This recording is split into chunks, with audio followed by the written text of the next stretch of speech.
Good evening. Very glad to be speaking to you today here from New York. I just briefed the Council, and you would have heard me updating on the recent worrying wave of military escalation. It's needless to say a challenging time for the prospects of starting political dialogue. But let me reiterate, military options will not result in sustainable solutions for Yemen. Since I took office last September, I have been discussing with the parties and with diverse group of Yemenis, as well as regional and international actors, ways to make progress towards a political settlement.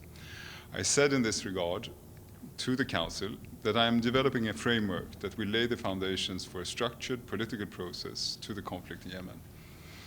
I will therefore, as from next week and for the upcoming weeks ahead, hold bilateral consultations with the Yemeni political parties. In parallel to working on the framework, I'm also exploring ways to more immediately de-escalate the violence. Yemenis cannot wait until the parties are tired of fighting.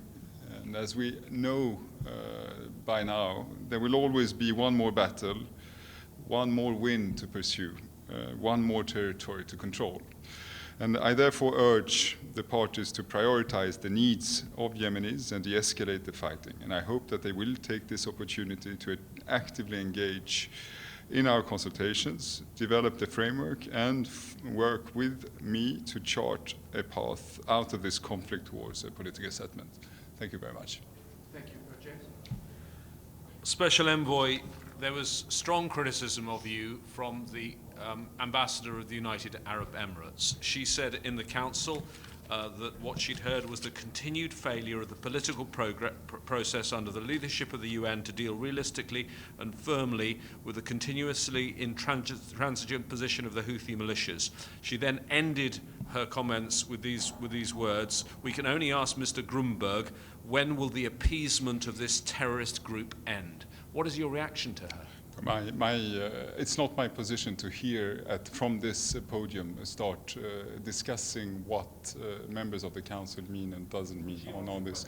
No, and that I hope I will be able to engage in close discussions, as I have had with her and with all other members of the Council, to make sure that we understand. So that is something that I will look forward to discuss with the Ambassador of the UAE further down the road. So that's. Thank you. Ibtisam Azim from Al Arab Al Jadid newspaper. I have a follow-up on the political framework that you talked about. Yeah. First, why do you think this will be different from what previous envoys did? Why should parties to the conflict now listen more to that? What's different on that? And then my question on the humanitarian front, and the fact that the UN is having and facing a huge difficulty on financing, do you believe that countries are using aid and financing as weapon in this conflict? Thank you.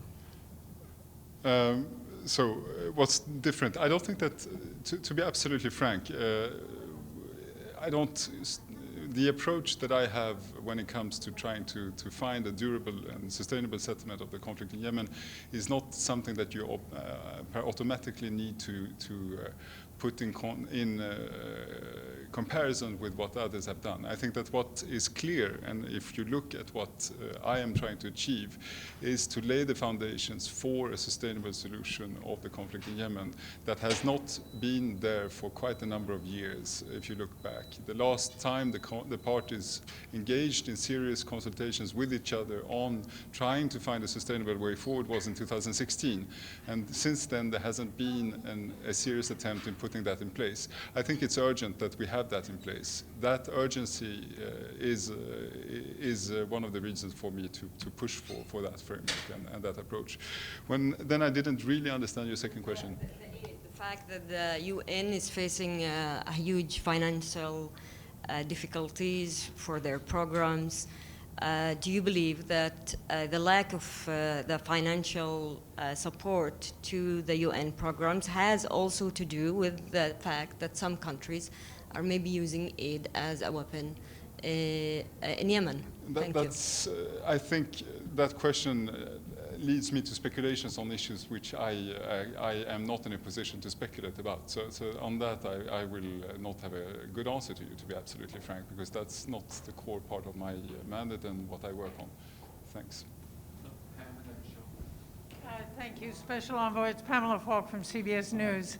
There was one mention of FSO Sapphire, the vessel.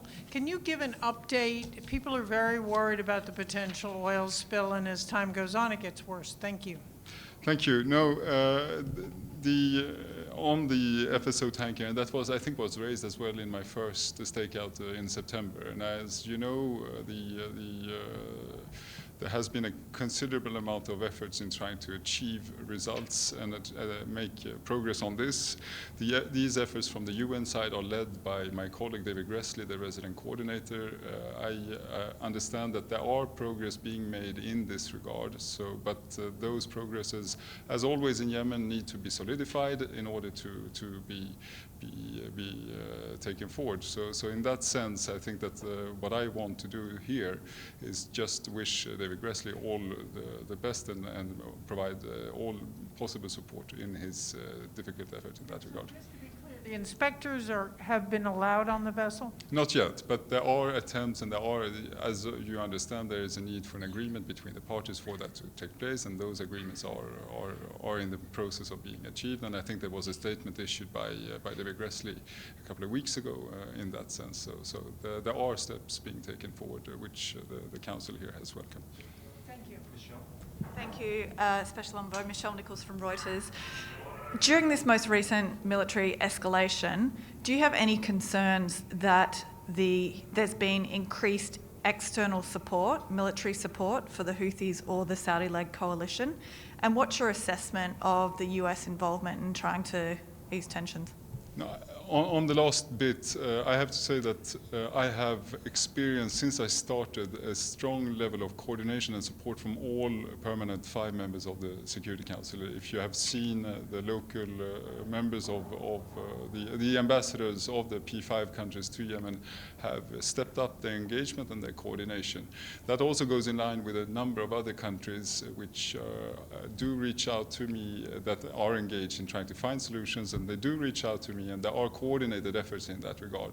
So when it comes to the efforts of the international community as a whole, I have to say that we are in a situation where coordination and joint efforts are being carried out. When it comes to the US in particular, again, I'm not here to judge particular efforts from particular member states, but the cooperation and the coordination that I have with them is as good as with anyone else.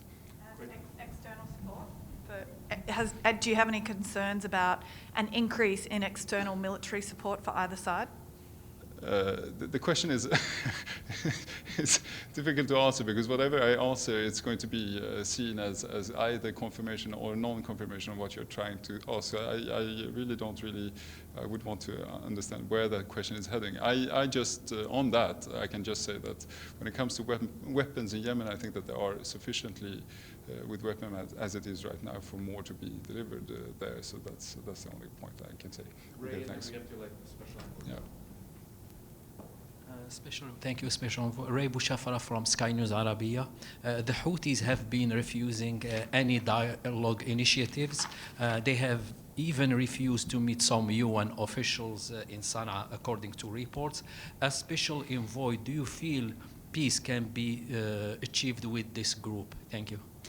As I mentioned in my stakeout in September, when I was last time in New York, I underlined the need for direct, close, and unconditional engagement with the Special Envoy, with myself. And that, I think, is more necessary than ever. The fact that I have not yet been to Sana'a is in that regard a matter of concern. However, that doesn't mean that the engagement that I have with Ansar Allah is non-existent. I meet with their chief negotiator, Mohammed Abdel Salam, in Muscat in numerous occasions, and I exchange issues with him, and I also meet together with, and my office in Sana'a and myself are in tight exchanges with representatives of Ansar Allah in Sana'a as well.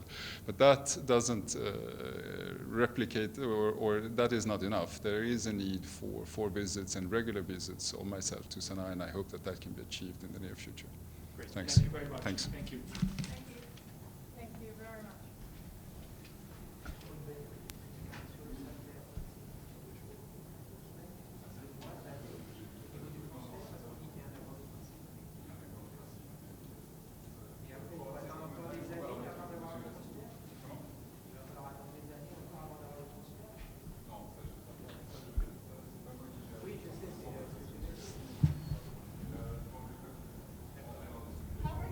How are your negotiations going with the Houthis to get in and talk to them?